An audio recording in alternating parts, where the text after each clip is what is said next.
ಭಾವ ಬಾಂಧವ್ಯವನ್ನು ಈ ದಾಸಶ್ರೇಷ್ಠನ ಮತ್ತು ಸ್ವಾಮಿಶ್ರೇಷ್ಠನ ಬಾಂಧವ್ಯವನ್ನು ಕವಿ ಭಾಷೆಯಲ್ಲಿ ಮತ್ತು ಗಾಂಧರ್ವದ ಭಾಷೆಯಲ್ಲಿ ಅರ್ಥ ಮಾಡ್ಕೊಳ್ತಕ್ಕಂಥ ಪ್ರಯತ್ನವನ್ನು ಮಾಡೋಣ ಅಂತ. ನಿಸ್ಪೃಹತೆಯಲ್ಲಿ ತೇಯ್ದು ನಿನ್ನದೆಲ್ಲವ ಕೊಟ್ಟೆ, ರಾಮನ ಭಾವ ಇದು, ಅರ್ಪಿಸಿದ ಸರ್ವಸ್ವ ನಿಸ್ವಾರ್ಥದಲ್ಲಿ ಅಂತ. ಇಂಥ ನಿನಗೆ ಏನು ಕೊಡಲಿ ಎಂಬುದಾಗಿ ರಾಮನ ಒಂದು ಭಾವ ತೀವ್ರತೆಯನ್ನು ನಾವು ಈ ಪದದ ಮೂಲಕವಾಗಿ ಆಸ್ವಾದನೆ ಮಾಡೋಣ.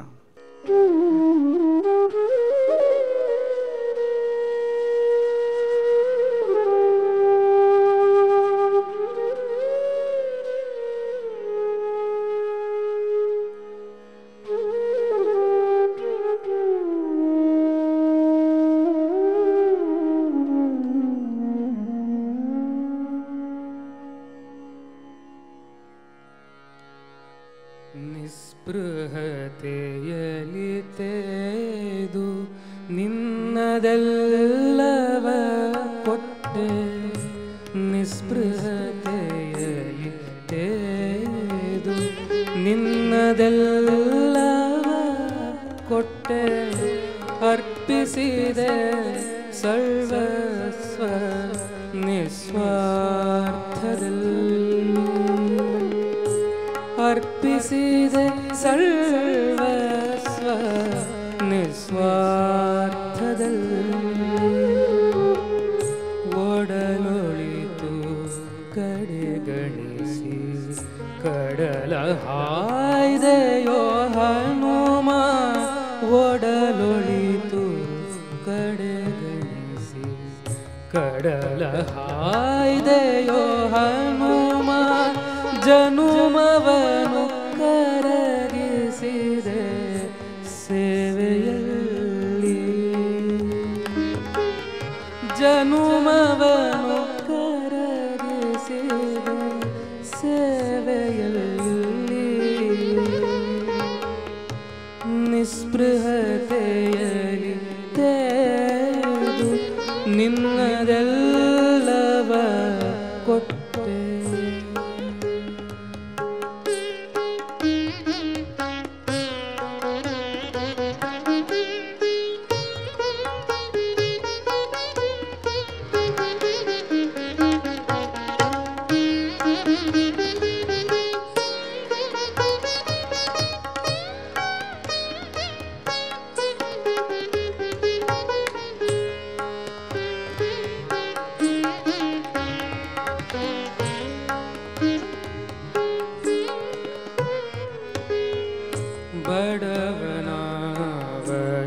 ಬಡವನವನವಾಸಿ ಕೊಡಲೇನೋ ಆತ್ಮಸಖ, ಬಡವನವನವಾಸಿ ಏನು ಕೊಡಲೋ ಆತ್ಮಸಖ, ಎದೆಯೊಡತಿ ಪ್ರಿಯ ವಾರ್ತೆ ನೀಡಿದವಗೆ, ಎದೆಯೊಡತಿ ಪ್ರಿಯ ವಾರ್ತೆ ನೀಡಿದವಗೆ, ಪ್ರಾಣ ಪ್ರಿಯ ಜಾನಕಿಯನುಳಿದನ್ಯರಿಗೆ ಕೊಡಲ, ಪ್ರಾಣ ಪ್ರಿಯ ಜಾನಕಿಯನುಳಿದನ್ಯರಿಗೆ ಕೊಡಲ, ಅಪ್ಪುಗೆ ಹೊರತು ಏನ ನೀಡಲೋ ನಿನಗೆ,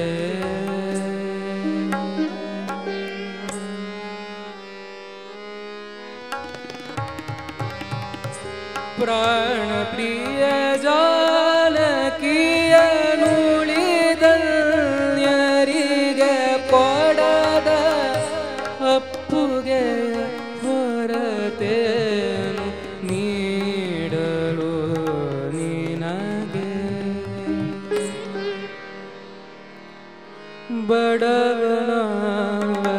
ಬಡವನವನವಾಸಿ ಏನು ಕೊಡಲೋ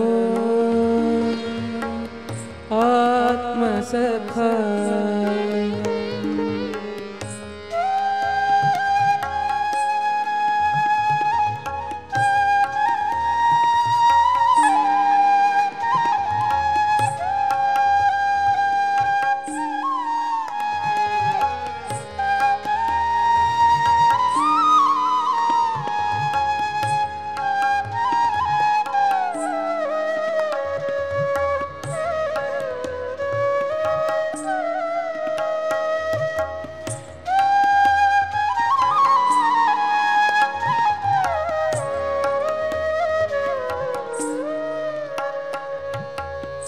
ಕೊಡುವುದರ ಹೊರತು ನೀ ಬೇಡುವುದನರಿಯೆಯೋ ಕೊಡುವುದರ ಹೊರತು ನೀ ಬೇಡುವುದನರಿಯೆಯೋ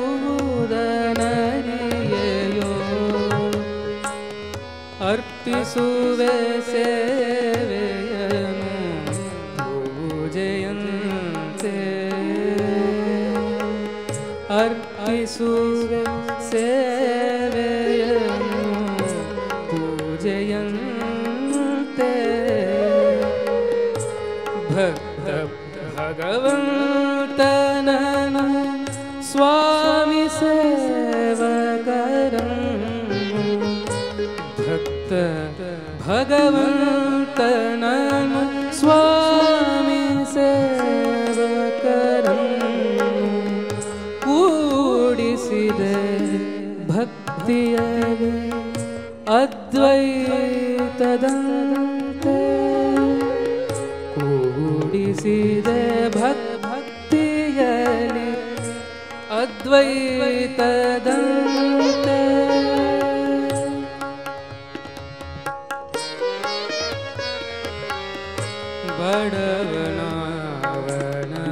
ಬಡವನವನವಾಸಿ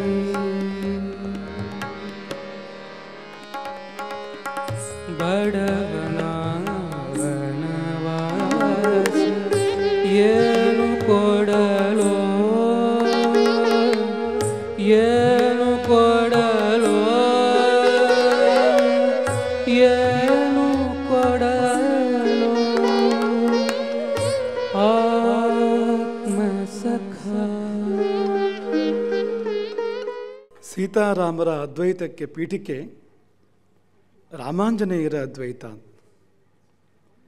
ಆಕೆ ಆತ್ಮಸಖಿ ರಾಮನಿಗೆ, ಹನುಮಂತ ಆತ್ಮಸಖ ಎನ್ನುವುದಕ್ಕೆ ಯಾವ ಸಂದೇಹವೂ ಇಲ್ಲ. ಹಾಗಾಗಿ ಬಡವನ ವನವಾಸಿ ಕೊಡಲೇನೋ ಆತ್ಮಸಖ, ಎದೆಯೊಡೆತಿ ಪ್ರಿಯವಾರ್ತೆ ನೀಡಿದ ಬಗೆ ಪ್ರಾಣಪ್ರಿಯೆ ಜಾನಕಿಯೇ ನುಡಿದ ಅನ್ಯರಿಗೆ ಕೊಡದ ಅಪ್ಪುಗೆಯ ಹೊರತೆಯನ್ನು ನೀಡಲು ನಿನಗೆ, ಸೀತೆಗೆ ಕೊಡುವಂಥದ್ದನ್ನು ನಿನಗೆ ಕೊಡ್ತಾನೆ ಎಂಬಂಥ ಒಂದು ಮಾತು ರಾಮನ ಬಾಯಿಂದ ಬಂತು. ಅಲ್ಲೆಲ್ಲ ಆನಂದ ಸಿಂಚನವಾಯಿತು. ಆ ಸಂದರ್ಭ ಹೇಗಿತ್ತು ಅಂದರೆ ಎಲ್ಲರೂ ಸಂತೋಷದಲ್ಲಿದ್ದಾರೆ, ಇಡೀ ಕಪಿಕೋಟಿ ಸಂತೋಷದಲ್ಲಿದೆ. ಯಾಕೆಂದರೆ ಕಾರ್ಯಸಿದ್ಧಿಯಾಗಿದೆ, ಸೀತೆ ಇರುವ ಗೊತ್ತಾಗಿದೆ. ಅದಕ್ಕಾಗಿ ತುಂಬ ಒಂದು ತಹತಹಿಕೆ ಇತ್ತು, ಆ ಕಾರ್ಯವಾಗಿದೆ. ಆದರೆ ಬದುಕು ಹೇಗಿರ್ತದೆ ಅಂದರೆ ಒಂದು ಕ್ಷಣಕ್ಕೆ ಸುಖ, ಮತ್ತೊಂದು ಕ್ಷಣಕ್ಕೆ ದುಃಖ. ಇಲ್ಲಿ ಯಾವುದು ಶಾಶ್ವತ ಅಲ್ಲ. ಸುಖ ಬಂದರೆ ಹಿಗ್ಗಬಾರ್ದು, ಯಾಕೆಂದರೆ ಮುಂದಿನ ಕ್ಷಣದಲ್ಲಿ ದುಃಖ ಬರ್ಬೋದು. ದುಃಖ ಬಂದರೆ ಕುಗ್ಗಲೂಬಾರ್ದು, ಯಾಕೆಂದರೆ ಮುಂದಿನ ಕ್ಷಣಕ್ಕೆ ಸುಖ ಬರಲಿಕ್ಕೆ ಎಲ್ಲ ಅವಕಾಶಗಳು ಇದೆ. ಒಂದು ಕ್ಷಣ ಎತ್ತ ನೋಡಿದ್ರತ್ತ ಸುಖದ ಸಂಚಾರ, ಮರುಕ್ಷಣದಲ್ಲಿ ಚಿಂತೆ. ರಾಮನಿಗೆ ಚಿಂತೆ ಆಯ್ತಂತೆ. ಹೌದು, ಹನುಮಂತನೊಬ್ಬರಿದ್ದ, ಸೀತೆಯ ಅನ್ವೇಷಣೆ ಆಯಿತು. ಆದರೆ ಸಾಗರದ ನೆನಪು ಮಾಡಿಕೊಂಡ್ರೆ, ಸಮುದ್ರದ ನೆನಪು ಮಾಡಿಕೊಂಡ್ರೆ ಉತ್ಸಾಹ ಜರ್ರನ್ನು ಹಿಡಿದು ಹೋಗ್ತಾ ಇದೆ. ಸಮುದ್ರವನ್ನು ದಾಟುವುದು ಹೇಗೆ? ರಾಮನಿಗೇನು ರೆಕ್ಕೆ ಇದೆಯೇ ಸಮುದ್ರವನ್ನು ಹಾರಲಿಕ್ಕೆ? ಕಪಿಗಳು, ಸಾಮಾನ್ಯ ಕಪಿಗಳು ಮರದಿಂದ ಮರಕ್ಕೆ ಹಾರ್ತಾರೆ, ಮಹಾಕಪಿಗಳು ಗುಡ್ಡದಿಂದ ಗುಡ್ಡಕ್ಕೆ ಹಾರಬಹುದು. ಆದರೆ ಸಮುದ್ರದ ಈಚೆ ದಡದಿಂದ ಆಚೆ ದಡಕ್ಕೆ ಹಾರಲಿಕ್ಕೆ ಸಾಧ್ಯ ಇದೆಯಾ? ಇರಬಹುದು, ಯುಗಕ್ಕೊಬ್ಬ ಜಗಕ್ಕೊಬ್ಬ ಹನುಮಂತ ಅಂಥವ್ರು ಮಾಡ್ಬೋದು. ಉಳಿದವರು ಪಾಡೇನು? ಕಥಂ ನಾಮ ಸಮುದ್ರಸ್ಯ ದುಷ್ಪಾರಸ್ಯ ಮಹಾಂಭಸಃ ಹರಯೋ ದಕ್ಷಿಣಂ ಪಾರಂ ಗಮಿಷ್ಯಂತಿ ಸಮಾಹಿತಾ. ದಕ್ಷಿಣ ಸಮುದ್ರದ ದಕ್ಷಿಣ ತೀರವನ್ನು ಕಪಿಸೇನೆಯು ಸೇರುವ ಬಗೆ ಹೇಗೆ ಎಂಬುದಾಗಿ ರಾಮನಿಗೆ ಕಪಿಗಳ ಕುರಿತು ಅತಿಶಯವಾಗಿ ಚಿಂತೆಯಾಯಿತು. ಆಗ ಸುಗ್ರೀವ ರಾಮನಿಗೆ ಸ್ಥೈರ್ಯವನ್ನು ಹೇಳಲಿಕ್ಕೆ ಮುಂದೆ ಬರ್ತಾನೆ. ಒಂದಿಷ್ಟು ನೀನು ಯೋಚನೆ ಮಾಡಬೇಡ, ಬೇಸರ ಪಡಬೇಡ. ನಮಗೆ ಎಲ್ಲಿ ಇದ್ದಾನೆ ರಾವಣ, ಸೀತೆಯನ್ನು ಎಲ್ಲಿ ಇಡಲಾಗಿದೆ ಅಂತ ಗೊತ್ತಾಗಬೇಕಾಗಿತ್ತು, ಗೊತ್ತಾಯ್ತೋ ಇಲ್ವೋ, ಇನ್ಯಾಕೆ ಚಿಂತೆ? ಸಮುದ್ರವನ್ನು ದಾಟೋಣ, ಲಂಕೆಯನ್ನು ಏರೋಣ, ರಾವಣನನ್ನು ಕೊಲ್ಲೋಣ. ಮತ್ತು ಈ ನನ್ನ ಸಮರ್ಥರಾಗಿರ್ತಕ್ಕಂಥ ಶೂರರಾಗಿರ್ತಕ್ಕಂಥ ವಾನರ ಯೂಥಪತಿಗಳು ನಿನಗಾಗಿ ಏನು ಬೇಕಾದರೂ ಮಾಡಲಿಕ್ಕೆ ಸಿದ್ಧರಿದ್ದಾರೆ. ಬೆಂಕಿಗೆ ಬೇಕಾದ್ರೂ ಹಾರ್ತಾರೆ ಅವರು. ಸಮುದ್ರ ಯಾವ ಲೆಕ್ಕ ಎಂದ ಸುಗ್ರೀವನಿಗೆ ಮರುಕ್ಷಣ ಒಳಗೊಳಗೆ ಯೋಚನೆ ಆಯ್ತಂತೆ. ಅಲ್ಲ ಹೌದು, ಸಮುದ್ರ ದಾಟೋದು ಹೇಗೆ ಅಂತ ಅವನಿಗೆ ಯೋಚನೆ ಆಯ್ತಂತೆ. ರಾಮನಿಗೆ ಹೇಳಿದಂತೆ ಒಂದು ಸೇತುವೆ ಕಟ್ಟಿ ದಾಟ್ಬೇಡ ಸಮುದ್ರವನ್ನು. ಸರಳ ಭಾಳ ನೋಡಿ. ಸುಮ್ಮನೆ ಧೈರ್ಯದ ಮಾತನ್ನು ಹೇಳೋದು ಬೇರೆ, ಸರಿಯಾದ ತರ್ಕದ ಯುಕ್ತಿಯ ಜೊತೆಗೆ ಮಾತನಾಡೋದು ಬೇರೆ. 2 ವಾಕ್ಯ ಹೇಳಿದಾನೆ ಸುಗ್ರೀವ ರಾಮನಿಗೆ ಧೈರ್ಯವನ್ನು. ಮುಂದಿನ ವಾಕ್ಯ ಹೇಳುವಾಗ ಅವನಿಗೆ ಚಿಂತೆ ಬಂತು, ನಿಜವಾಗ್ಲೂ ದಾಟೋದು ಹೇಗೆ ಸಮುದ್ರವನ್ನು ಎಂಬುದಾಗಿ. ಸುಮ್ಮನೆ ಬಾಯಲ್ಲಿ ಒಂದು ಹೇಳ್ದ, ಸೇತು ಮುತ್ರ ಯಥಾ ಬದ್ಧ್ವಾಪ, ಒಂದು ಸೇತುವೆ ಕಟ್ಟೋದಕ್ಕೆ ಯೋಚನೆ ಮಾಡು. ಯಾವುದಕ್ಕೆ? ನಮ್ಮನಿಗೂ ಪಕ್ಕದ ಮನೆಗೂ ಅಲ್ಲ, ಸಮುದ್ರಕ್ಕೆ ಸೇತುವೆ ಕಟ್ಟುವಂಥದ್ದು ಅಂತ. ಆಮೇಲೆ ಸ್ವಲ್ಪ ಸ್ವರ ಇಳಿತಂತೆ ಸುಗ್ರೀವನಂತು. ಸಮುದ್ರಕ್ಕೆ ಸೇತುವೆ ಕಟ್ಟಿದೆ, ಏನೂ ಮಾಡಲಿಕ್ಕಾಗೋದಿಲ್ಲ. ಲಂಕೆಗೆ ಹೋದ ಮೇಲಲ್ವಾ ಎಲ್ಲ ಸಾಹಸ ಮಾಡುವಂಥದ್ದು. ಸಮುದ್ರಕ್ಕೆ ಸೇತುವೆ ಕಟ್ಟಿದೆ, ಲಂಕೆಗೆ ಹೋಗ್ಲಿಕ್ಕಾಗೋದಿಲ್ವಲ್ಲ ಅಂತ ಅವನಿಗೂ ಯೋಚನೆ ಬಂತು. ಆಗ ಆಮೇಲೆ ಸುತ್ತಮುತ್ತ ನೋಡ್ತಾನೆ, ನಿಮಿತ್ತಗಳು ಉಂಟಾಗ್ತಾ ಇದೆ, ಶುಭ ನಿಮಿತ್ತಗಳಾಗ್ತಾ ಇದೆ. ರಾಮನಿಗೆ ಅದನ್ನು ಹೇಳ್ದ. ಈಗ ನನಗೆ ಅದಕ್ಕೆ ಬೇಕಾದ ಯುಕ್ತಿ ತರ್ಕ ಸಿಗ್ತಾ ಇಲ್ಲ, ಆದರೆ ಶುಭ ಶಕುನಗಳು ಏರ್ಪಡ್ತಾ ಇದೆ ಸುತ್ತಮುತ್ತ. ಹಾಗಾಗಿ ಸರ್ವಥಾ ವಿಜಯೀ ಭವಾನ್, ಖಂಡಿತವಾಗಿಯೂ ವಿಜಯ ನಿನಗೆ ಶತಸಿದ್ಧ ಪ್ರಭು ಎಂಬುದಾಗಿ ಹನುಮಂತ ಹೇಳಿದಾಗ ರಾಮನು ಹೇಳಿದಂತೆ ಹನುಮಂತ ಸುಗ್ರೀವನಿಗೆ ಮತ್ತು ಎಲ್ಲ ಕಪಿಗಳಿಗೆ, ಬಿಡಿ ಚಿಂತೆಯನ್ನು, ಅದು ಹೇಗಾದರೂ ಮಾಡೋಣ. ತಪಸ್ಸಿನ ಮೂಲಕವಾಗಿ ಆಗಲಿ, ಸೇತು ಬಂಧೇನ, ಸಮುದ್ರಕ್ಕೆ ಸೇತುವನ್ನು ಕಟ್ಟುವುದರ ಮುಖೇನವಾದರೂ ಆಗಬಹುದು. ಸಾಗರೋ ಶೋಷಣೇನವ, ಕೊನೆಗೆ ಸಮುದ್ರವನ್ನೇ ಒಣಗಿಸಿ ಹಿಡಿದು ಹತ್ತಿ ಹೋಗುವಂತೆ ಮಾಡುವಂಥ ಆ ಕೊನೆಯ ಒಂದು ಉಪಕ್ರಮ ಆದರೂ ಆಗ್ಬೋದು. ಸರ್ವಥಾಪಿ ಸಮರ್ಥೋಸ್ಮಿ ಸಾಗರಸ್ಯಾಸ್ಯ ಲಂಘನೆ, ಸಾಗರವನ್ನು ದಾಟುವ ಚೈತನ್ಯ ನನಗಿದೆ. ಎಚ್ಚೆತ್ತಿತು ಮಲಗಿದ ಸಿಂಹ, ಸರ್ಪ ಹೆಡೆಬೆಚ್ಚಿದಂತೆ ಅಂತ ಅವನ ಪೌರುಷ, ರಾಮನ ಪೌರುಷ ಜಾಗೃತವಾಯಿತು. ನೀರಿಗೆ ಬಿಸಿ ತಾತ್ಕಾಲಿಕ, ತಂಪು ಶಾಶ್ವತ. ನೀರನ್ನು ಬಿಸಿ ಮಾಡಿದರೆ ತಂಪು ಮಾಡಲಿಕ್ಕೆ ಅಂತ ಏನೂ ಮಾಡಬೇಕಾಗಿಲ್ಲ, ಸುಮ್ಮನೆ ಬಿಟ್ಟರೆ ಸಾಕು, ತಾನೇ ತಂಪಾಗ್ತದೆ. ಯಾಕೆಂದರೆ ಅದು ಸ್ವಭಾವ ಅದರದ್ದು. ಹಾಗೆ ಕ್ಷತ್ರಿಯನಿಗೆ ಪೌರುಷ ಸ್ವಭಾವ. ರಾಮನಂಥವನ್ನಲ್ಲಿ ಸತ್ವಜಾಗೃತಿ ಇದ್ದೇ ಇರ್ತದಲ್ವ. ಕ್ಷಣಕಾಲ ಯೋಚನೆ ಮಾಡಿರ್ಬೋದು, ಏನಪ್ಪ ಸಮುದ್ರ ದಾಟೋದು ಹೇಗೆ ಅಂತ. ಮರುಕ್ಷಣದಲ್ಲಿ ಬಿಡು, ಏನೋ ಒಂದು ಮಾಡೋಣ ಅಂತ, ಸಮುದ್ರವನ್ನು ದಾಟೋಣ ಅಂತ. ಇದು ವಿಶ್ವಾಸವೆಂದರೆ. ಮುಂದೆ ಸಮುದ್ರ ಇದೆ, ಆ ವಿಶ್ವಾಸ ಇಂಥದ್ದು ನೋಡಿ ಅಂತ, ಏನೋ ಒಂದು ಮಾಡೋಣ ಬಿಡು ಅಂತ. ಎಂಥ ವಿಶ್ವಾಸ ಅದು ಅಂತ ನೋಡಿ. ಸಾರ ಎಂಬ ಪದವನ್ನು ನಾವೆಲ್ಲ ಬಳಸ್ತೇವೆ. ಸಾರ ಅಂದರೆ ಏನು? ಸಾರು ಅಲ್ಲ, ಸಾರ. ಆ ಸಾರಿಗೂ ಸಾರು ಅಂತ ಯಾಕೆ ಬಂತು ಅಂದರೆ, ಸಾರ ಈ ಬೇಳೆಯ ಸಾರ ಇರ್ತದಲ್ಲ ಅದರಲ್ಲಿ, ಹಾಗಾಗಿ ಅದನ್ನು ಸಾರು ಅಂತ ಕರೆದ್ರು. ಸಾರ ಅನ್ನೋದೇ ಸಾರು ಅಂತ ಆಯ್ತದು. ಸಾರ ಇರಬೇಕು ಮನುಷ್ಯನಲ್ಲಿ, ರಾಮನಲ್ಲಿದೆ ಸಾರ ಅಂತ. ಏನು ಸಾರ ಅಂದರೆ ಉತ್ತರೋತ್ತರ ಮುತ್ಕರ್ಷ ಅಂತ. ಅಂದರೆ ಮುಂದೆ ಮುಂದೆ ಹೋದಾಗ ಏರ್ತಾ ಹೋಗಬೇಕು ಅದು ಅಂತ, ಇಳಿತಾ ಹೋಗೋದಲ್ಲ ಅಂತ. ಆರಂಭ ಗುರುವಿ ಕ್ಷೇಣೀಯ ಕ್ರಮೇಣ, ಉತ್ತರ ಕುಮಾರನ ಪೌರುಷ ಆರಂಭದಲ್ಲಿ ಮತ್ತೆ ಹಿಡಿದು ಹೋಯಿತು ಅನ್ನೋ ತರಹ ಅಲ್ಲ. ಮುಂದೆ ಮುಂದೆ ಮೇಲೆ ಮೇಲೆ ಏರ್ತಾ ಹೋಗಬೇಕು ಅದು ಅಂತ, ಅದನ್ನು ಸಾರ ಎಂಬುದಾಗಿ ಕರೀತಾರೆ. ರಾಮನ ಮಾತಿನ ಸಾರವನ್ನು ನೋಡಿ. 3 ದಾರಿಗಳನ್ನು ಹೇಳಿದಾನೆ ರಾಮ. ಒಂದು ತಪಸ್ಸಿನ ಪ್ರಭಾವದಿಂದ, ಇನ್ನೊಂದು ಸೇತುವೆ ನಿರ್ಮಾಣದಿಂದ, ಮತ್ತೊಂದು ಸಾಗರವನ್ನೇ ಬತ್ತಿಸುವುದರ ಮೂಲಕವಾಗಿ ಲಂಕೆಯನ್ನು ಸೇರೋಣ ಎನ್ನುವಾಗ ಈ ಉತ್ಕರ್ಷ ಇದೆ ಇಲ್ಲಿ. ಮೊಟ್ಟ ಮೊದಲನೇದಾಗಿ ತಪಸ್ಸು ಅಂದರೆ ಸಾಗರವನ್ನು ಒಲಿಸಿ ಕೆಲಸ.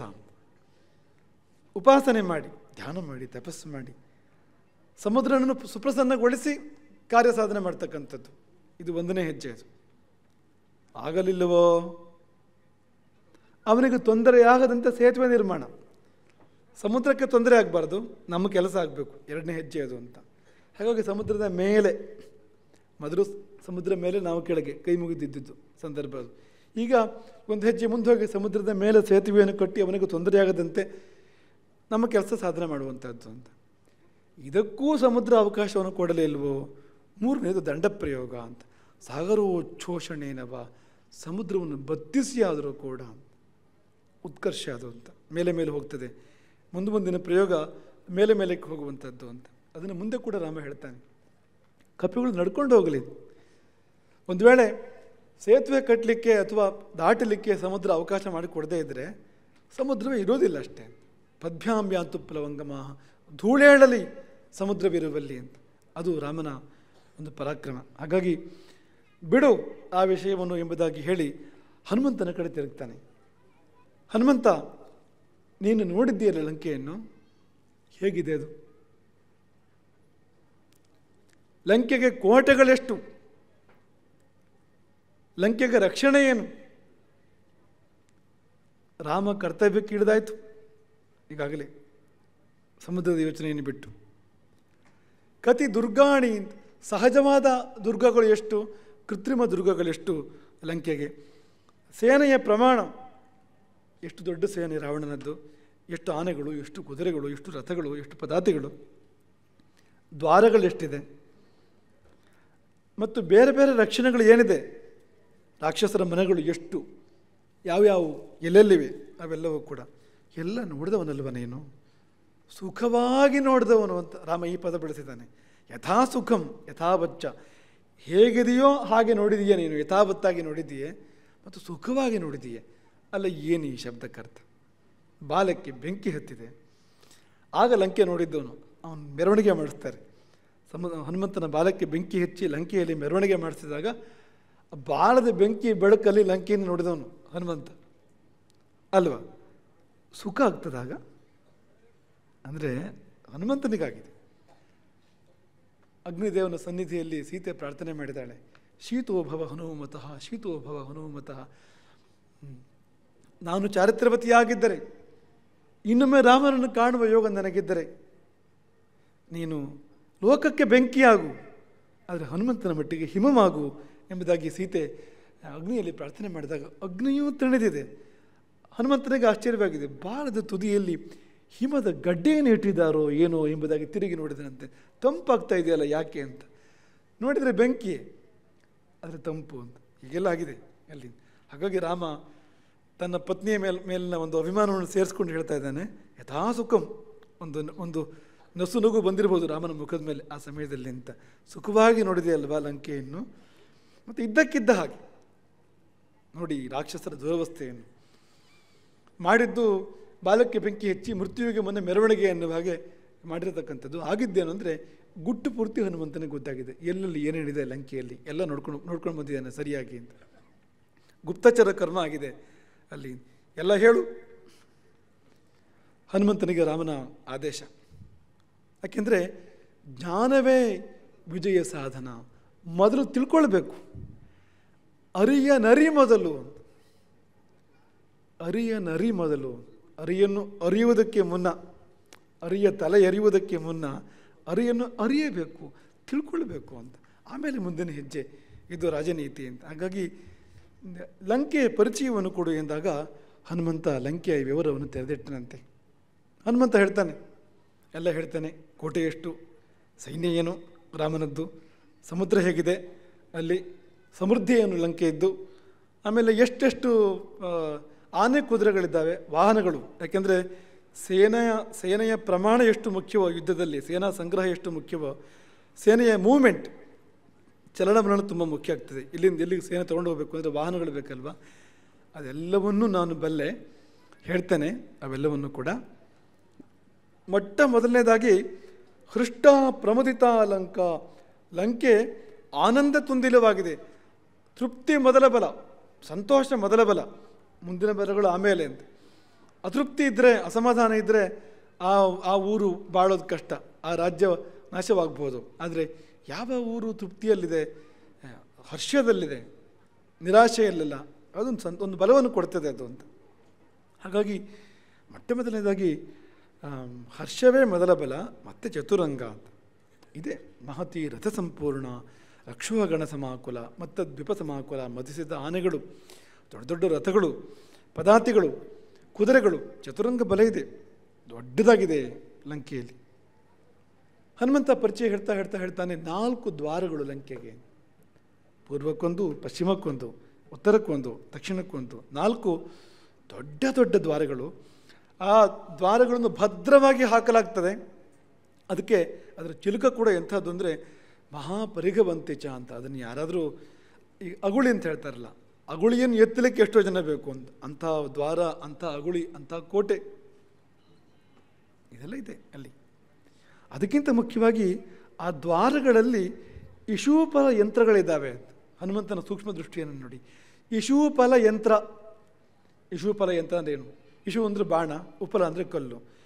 ಈಗ ಆ ದ್ವಾರಗಳ ಬಳಿ ಯಾರಾದರೂ ಬಂದರೆ ಕಲ್ಲುಗಳ ಮಳೆಯನ್ನು ಸುರಿಸುವ ವ್ಯವಸ್ಥೆ ಮತ್ತು ಬಾಣಗಳ ಮಳೆಯನ್ನು.